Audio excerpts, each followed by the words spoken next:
देश विदेश में चल रही दिन भर की ताज़ा खबरें, खेल, मनोरंजन और हर क्षेत्र से संबंधित खबरें जानने के लिए जुड़ जाएं हमारे साथ। आज की इस वीडियो के अंत तक जानेंगे दोस्तों हर वो खबर जो देश में सनसनी पैदा कर रही है। तो चलिए बिना वक्त ज़ाय किए शुरू करते हैं आज की ये खास वीडियो। दोस्तों, महंगाई बढ़ने की वजह से इस साल या अगले साल ब्याज दरें कम होने की कोई उम्मीद नहीं है। एक सीनियर अर्थशास्त्री नीलकंठ मिश्रा ने ये बात की है। दोस्तों, उनका कहना है कि फरवरी में जो आरबीआई की अगली मीटिंग होने वाली है उसमें भी ब्याज दरों में कटौती के चांस बहुत कम है। नीलकंठ मिश्रा ने ये भी कहा कि आरबीआई के गवर्नर बदलने से नीतियों पर ज्यादा असर नहीं पड़ेगा। इसका कारण ये है कि भारत का इंस्टीट्यूशनल सिस्टम इतनी मजबूत है कि ये किसी एक व्यक्ति के बदलाव से प्रभावित नहीं होती। वहीं कांग्रेस सांसद और लोकसभा में नेता प्रतिपक्ष राहुल गांधी ने सरकार पर आरोप लगाया कि पीएम मोदी की सरकार ने सरकारी बैंकों को बड़े और ताकतवर कारोबारी समूहों का निजी फाइनेंसर बना दिया है। राहुल गांधी का कहना है कि इन बैंकों को आम जनता की मदद के लिए होना चाहिए था, लेकिन इन्हें कुछ चुनिंदा अमीर लोगों के फायदे के लिए इस्तेमाल किया जा रहा है। साथ ही विदेश मंत्री डॉक्टर एस जयशंकर नई दिल्ली में यूएई के उप प्रधानमंत्री और विदेश मंत्री शेख अब्दुल्ला बिन जायद अल नहयान के साथ खास बातचीत करेंगे। इसे रणनीतिक वार्ता कहा जा रहा है, जिसमें दोनों देशों के बीच सहयोग और रिश्ते को मजबूत बनाने पर चर्चा होगी। साथ ही minister of state for science and technology doctor Jitendra Singh, इन्होंने बहुत बड़ी घोषणा की है। उन्होंने कहा कि भारत 2035 तक अपना खुद का स्पेस स्टेशन, जिसे इंडिया स्पेस स्टेशन कहा जाएगा, वो स्थापित करेगा। इसके अलावा 2040 तक कोई भारतीय चांद पर कदम रखेगा। साथ ही उन्होंने कहा कि भारत ने अब तक 432 विदेशी सैटेलाइट लॉन्च किए हैं, जिनमें से करीब 90% पिछले 10 सालों में लॉन्च किए गए हैं। वहीं अगली खबर देखिए। केंद्रीय वित्त मंत्री निर्मला सीतारमण ने कहा कि प्रधानमंत्री नरेंद्र मोदी के नेतृत्व में भारत के सार्वजनिक क्षेत्र के बैंकों में बड़ा बदलाव आया है। उन्होंने कांग्रेस नेता द्वारा लगाए गए आरोपों को खारिज करते हुए कहा कि बैंकों का गलत तरीके से इस्तेमाल करने के आरोप पूरी तरह से बेबुनियाद हैं। वहीं सरकार ने सभी राज्यों और केंद्र शासित प्रदेशों में व्यापारियों, होलसेलर्स और रिटेलर्स के लिए गेहूं के भंडारण की सीमा को कम कर दिया है। अब व्यापारियों और होलसेलर्स के लिए गेहूं की भंडारण सीमा 2000 मीट्रिक टन से घटाकर 1000 मीट्रिक टन कर दी गई है। वहीं रिटेलर्स के लिए ये सीमा 10 मीट्रिक टन से घटाकर सिर्फ 5 मीट्रिक टन कर दी गई है। सरकार का मकसद ये है कि कोई भी अनाज को जरूरत से ज्यादा जमा करके उसकी किल्लत को पैदा न करे। इससे बाजार में गेहूं की अवेलेबिलिटी बढ़ेगी और कीमतें भी कंट्रोल रहेंगी। आसान भाषा में कहे तो सरकार ने ये कदम उठाया है ताकि हर किसी को सफिशिएंट अनाज मिल सके और जमाखोरी की वजह से जनता को दिक्कत ना हो। अगली खबर देखिए दोस्तों। खेलो इंडिया शीतकालीन खेलकूद 2025 इस बार खास होने वाला है, क्योंकि ये 2 अलग अलग जगहों पर होंगे, लद्दाख और जम्मू कश्मीर। इस आयोजन में बर्फीले खेलों का रोमांच और मस्ती दोनों ही शामिल होंगे। लद्दाख में 23 से 27 जनवरी तक आइस हॉकी और आइस स्केटिंग जैसे खेलों का आयोजन होगा। वहीं जम्मू कश्मीर में 22 से 25 जनवरी तक alpine skiing, Nordic skiing, sky mountaineering and snowboarding जैसे शानदार बर्फीले खेल होंगे। साथ ही सरकार ने पेंशनर्स के लिए एक शानदार सुविधा शुरू कर दी है। अब पेंशन भुगतान आदेश को डिजी लॉकर में सुरक्षित रखा जा सकेगा। इसके लिए मैंडेट भी जारी हो चुका है। योजना के अकॉर्डिंग 1 जुलाई 2025 से ई पेंशन पोर्टल के जरिए अलग अलग चरणों में पेंशन भुगतान आदेश डिजी लॉकर पर उपलब्ध कराए जाएंगे। वहीं देखिए, विदेश सचिव विक्रम मिस्री ने एक महत्वपूर्ण बयान दिया है। उन्होंने बताया कि बांग्लादेश ने अपने यहाँ अल्पसंख्यकों के खिलाफ हिंसा करने वाले अपराधियों के खिलाफ कड़ी कार्रवाई करने का वादा किया है। ये जानकारी उन्होंने विदेश मामलों से रिलेटेड स्टैंडिंग पार्लियामेंट्री कमेटी के सामने दी। वहीं देखिए, उत्तर प्रदेश के मुख्यमंत्री योगी आदित्यनाथ ने एक बैठक में जियोलॉजी एंड माइनिंग डिपार्टमेंट को एक खास दिशा दी। उन्होंने कहा कि नदियों के किनारे की मिट्टी, बालू और सिल्ट का उपयोग अब ईंट बनाने में किया जाए। इस कदम से न केवल पर्यावरण संरक्षण होगा, बल्कि ये उपजाऊ जमीन को भी बचाए रखेगा। साथ ही राष्ट्रपति द्रौपदी मुर्मू ने राष्ट्रपति पंचायती राज पुरस्कार से 45 पंचायतों को सम्मानित किया। इस मौके पर उन्होंने एक बहुत अहम बात कही। उन्होंने कहा कि भारत की 64% आबादी ग्रामीण इलाकों में रहती है और इसीलिए अगर हमें भारत को एक विकसित देश बनाना है तो गाँव का विकास बहुत जरूरी है। उनकी बात का मतलब है कि अगर हम गाँव को सशक्त बनाएंगे और समृद्ध बनाएंगे तो पूरे देश का विकास होगा। साथ ही केंद्रीय शिक्षा मंत्री धर्मेंद्र प्रधान ने हाल ही में जयपुर में rising Rajasthan global investment summit के तीसरे और आखिरी दिन एक बहुत ही महत्वपूर्ण बयान दिया।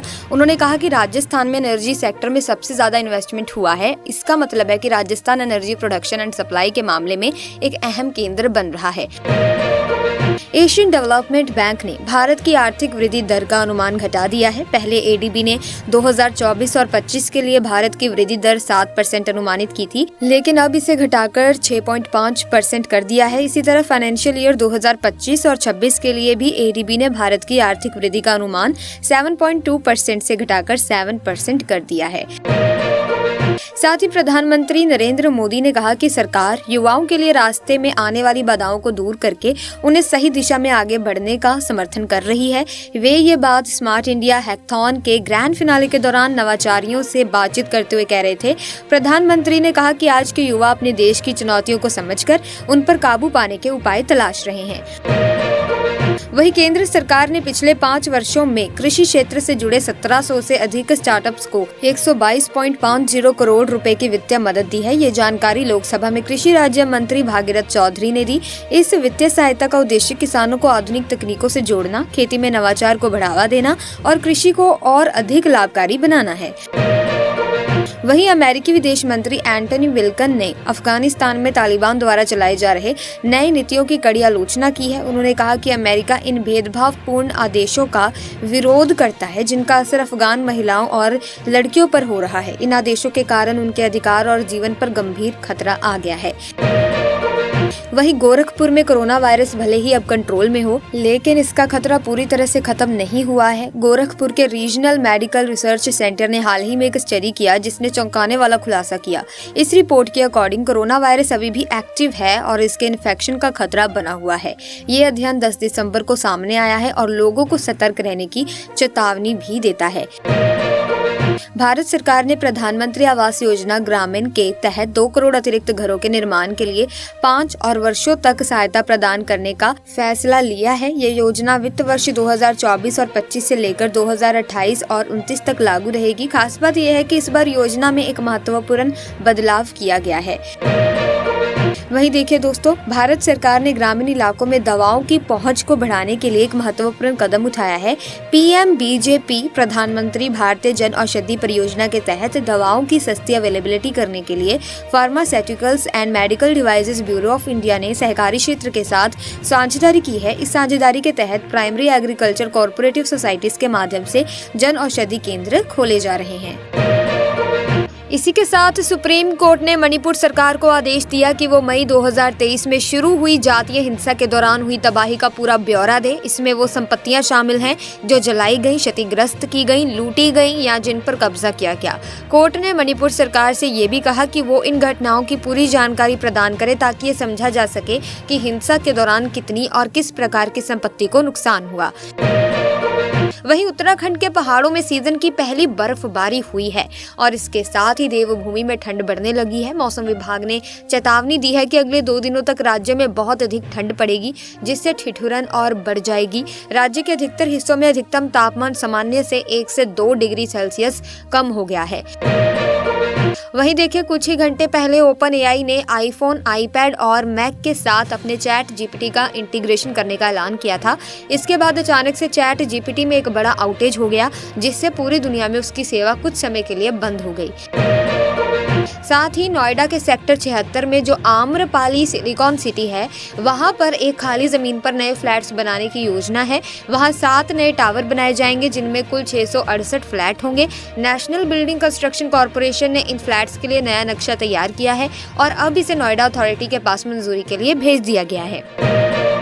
इसी के साथ अशोक लेलैंड की एक सब्सिडरी कंपनी स्विच मोबिलिटी ने अब भारतीय बाजार में एक नई इलेक्ट्रिक बस लॉन्च की है। ये कंपनी इलेक्ट्रिक बसों और लाइट कमर्शियल व्हीकल्स बनाने में बहुत आगे है। कंपनी ने 2 नए प्रोडक्ट्स लॉन्च किए हैं जिनमें से एक भारत के लिए है और दूसरा यूरोप के लिए।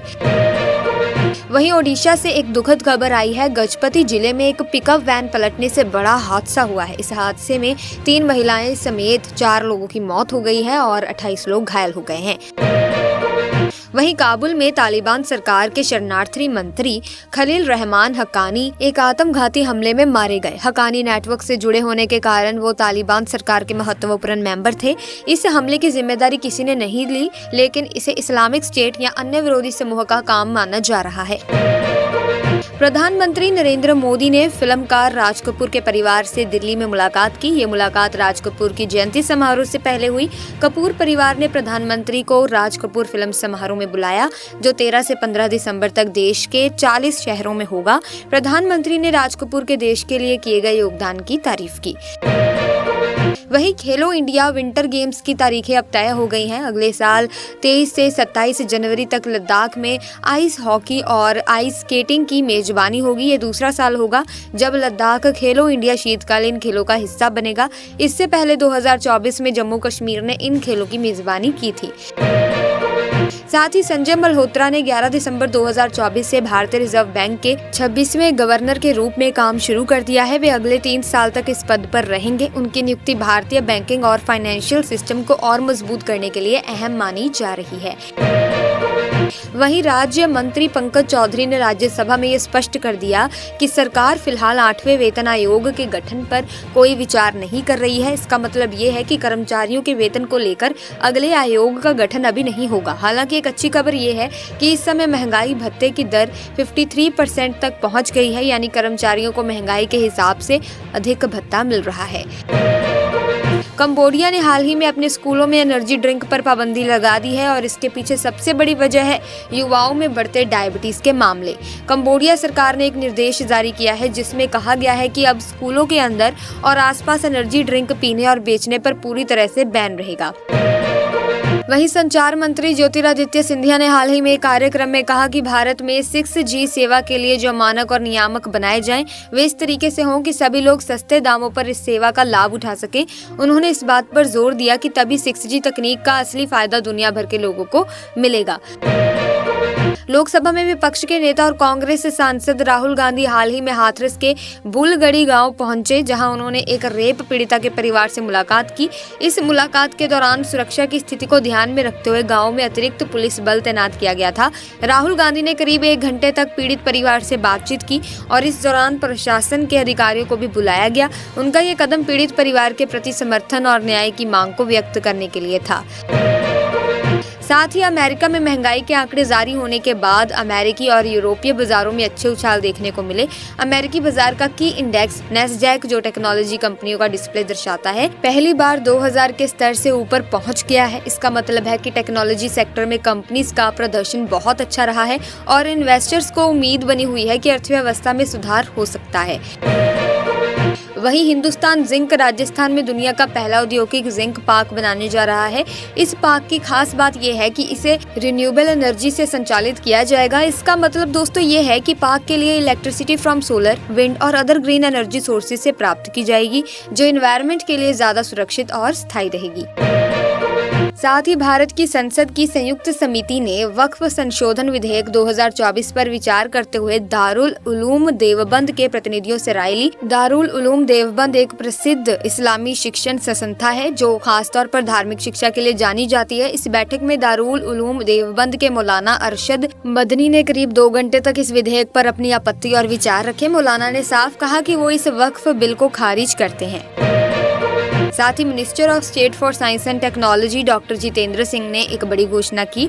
उन्होंने कहा कि भारत 2035 तक अपना खुद का स्पेस स्टेशन, जिसे इंडिया स्पेस स्टेशन कहा जाएगा, वो स्थापित करेगा। इसके अलावा 2040 तक कोई भारतीय चांद पर कदम रखेगा। उन्होंने ये भी बताया कि भारत ने अब तक 432 विदेशी सैटेलाइट लॉन्च किए हैं, जिनमें से करीब 90% पिछले 10 सालों में लॉन्च किए गए हैं। साथ ही उत्तर प्रदेश के मुख्यमंत्री योगी आदित्यनाथ ने एक बैठक में जियोलॉजी एंड माइनिंग डिपार्टमेंट को एक खास दिशा दी। उन्होंने कहा कि नदियों के किनारे की मिट्टी, बालू और सिल्ट का उपयोग अब ईंट बनाने में किया जाए। इस कदम से न केवल पर्यावरण संरक्षण होगा, बल्कि ये उपजाऊ जमीन को भी बचाए रखेगा। भारत सरकार ने प्रधानमंत्री आवास योजना ग्रामीण के तहत 2 करोड़ अतिरिक्त घरों के निर्माण के लिए 5 और वर्षों तक सहायता प्रदान करने का फैसला लिया है। ये योजना वित्त वर्ष 2024 से 25 से लेकर 2028 और 29 तक लागू रहेगी। खास बात यह है कि इस बार योजना में एक महत्वपूर्ण बदलाव किया गया है। साथ ही दोस्तों अगली खबर देखिए। अमेरिकी विदेशी मंत्री एंटनी बिल्कन ने अफगानिस्तान में तालिबान द्वारा चलाए जा रहे नई नीतियों की कड़ी आलोचना की है। उन्होंने कहा कि अमेरिका इन भेदभावपूर्ण आदेशों का विरोध करता है जिनका असर अफगान महिलाओं और लड़कियों पर हो रहा है। इन आदेशों के कारण उनके अधिकार और जीवन पर गंभीर खतरा आ गया है। साथ ही उत्तराखंड के पहाड़ों में सीजन की पहली बर्फबारी हुई है और इसके साथ ही देवभूमि में ठंड बढ़ने लगी है। मौसम विभाग ने चेतावनी दी है कि अगले 2 दिनों तक राज्य में बहुत अधिक ठंड पड़ेगी, जिससे ठिठुरन और बढ़ जाएगी। राज्य के अधिकतर हिस्सों में अधिकतम तापमान सामान्य से 1 से 2 डिग्री सेल्सियस कम हो गया है। फिलहाल के लिए दोस्तों आज की वीडियो में बस इतना ही। आई होप वीडियो इन्फॉर्मेटिव आपको लगी होगी। अगर हाँ तो आप इस वीडियो को लाइक करें, शेयर करें, चैनल को सब्सक्राइब करके बेल आइकन को प्रेस कीजिए ताकि नए वीडियोस की अपडेट आपको मिलती रहे। मिलेंगे जल्दी, तब तक के लिए थैंक्स फॉर वॉचिंग।